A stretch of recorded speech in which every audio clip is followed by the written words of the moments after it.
Live from the 619, welcome to another episode of Militia ENT TV. I'm your host, CEO Papi-Yo, San Diego's own homegrown street corner MC slash DJ.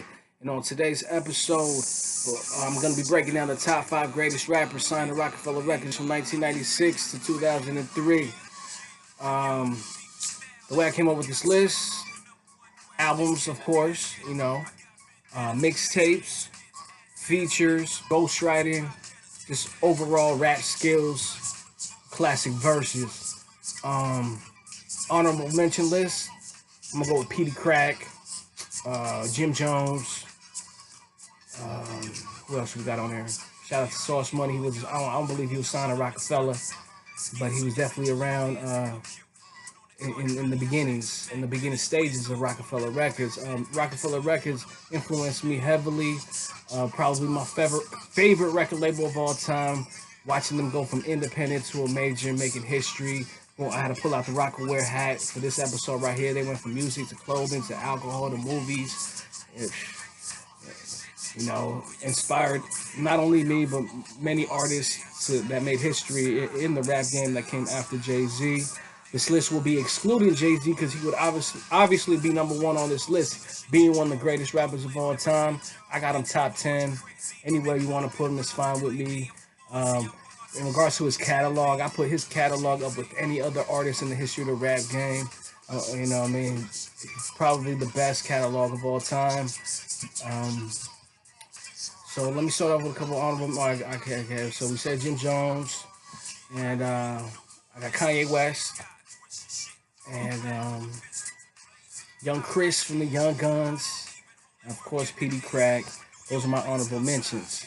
Now number 5 on this list, I'm gonna go with Juelz Santana of the Diplomats, Dipset. Standout project signed to Roc-A-Fella Records would be the Diplomatic Community. Super dope album, classic, a hood classic. I definitely like to listen to songs from there. He did his thing on Cameron's 3rd album. He had hit songs with Cameron, the Hey Ma, Oh Boy, Everybody's Heard. He was heavy on the mixtapes, the Big Mics, the DJ K Slays, the Clues. He has classics on those, freestyles, and definitely a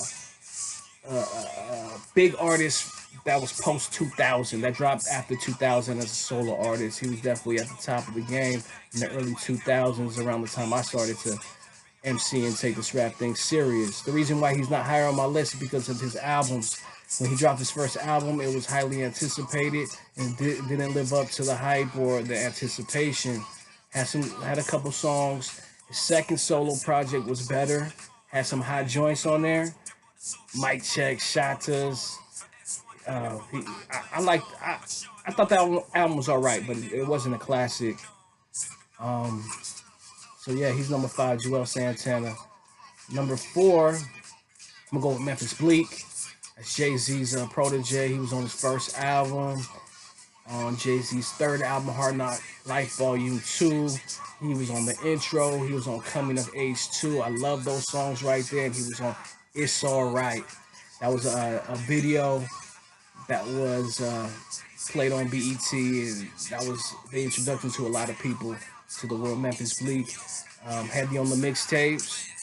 He rode for his team. Anytime JayZ had any kind of beef, he was on the front line, regardless if they was battling. I'm not even gonna get into that. Yeah, y'all do your homework if you don't know who I'm talking about in regards to the battles, Roc-A-Fella versus other artists. First album, I believe it's that Coming of Age.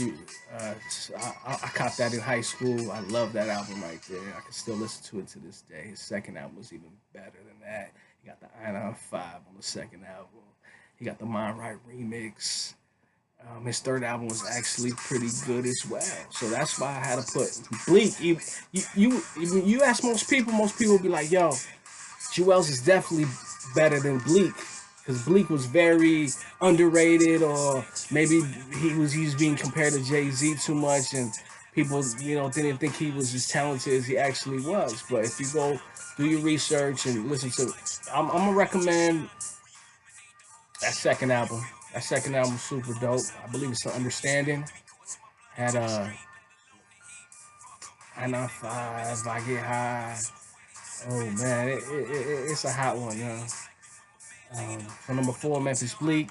Number 3, I'm gonna have to go with Killer Cam. He started his career on Entertainment and then moved on to Roc-A-Fella a few years later. That's why he's on this list. I mean, he started his career with a group called Children of the Corn with Mace. Rest in peace, Big L, and Herb McGruff, all legends from Harlem. Second album was dope. Third album was dope. And he carried it on, and he was the front man on that diplomatic immunity that I spoke of earlier. So, like, if you're gonna check out anything by Cameron, check out his second and third album. Second was called Sports, Drugs, and Entertainment, and his third album was Come Home With Me. That was his first album on Roc-A-Fella Records. Had the big hits on there. So, definitely a legend. I mean, his swag is second to none, if you ask me, in the history of rap. I mean, there's a lot of guys you can put up there with Cam, but he's definitely top tier in regards to swag in the history of the rap game. All right, number 2 on this list, I'm gonna have to go with Beanie Sigel. What can I say? One of the greatest rappers to ever come out of Philadelphia. I mean, he was like the muscle. After he got signed to he was the first artist signed to Roc-A-Fella from Philadelphia, and after that came the whole state property camp. His albums, I mean, they say his first album was like a demo. He was straight off the street. They put him in the studio. He recorded the I believe it's The Truth. Yeah, The Truth. That's a hot one, man. Yeah, if I'm gonna recommend one album by Beanie Sigel, it's the first one, man, because he got songs towards the end of that album that are super hardcore, gangster. I mean, he has a lot of great concepts and hood analogies on that album right there. Second album, me and my friends, we listened to that too. The Reason, that's a good one. His third one, The Becoming, was pretty good. And the State Property Project, man, that shit was hot too. It was a soundtrack to the movie State Property 1, Part 1. And that's a hot one. Beans got some hot joints on there. All the State Property got some hot joints on there. So yeah, Beanie Sigel, shout out to him. Number 2, greatest rapper of all time, signed to Roc-A-Fella Records, excluding JayZ. And number 1, I'm going with Philadelphia Freeway.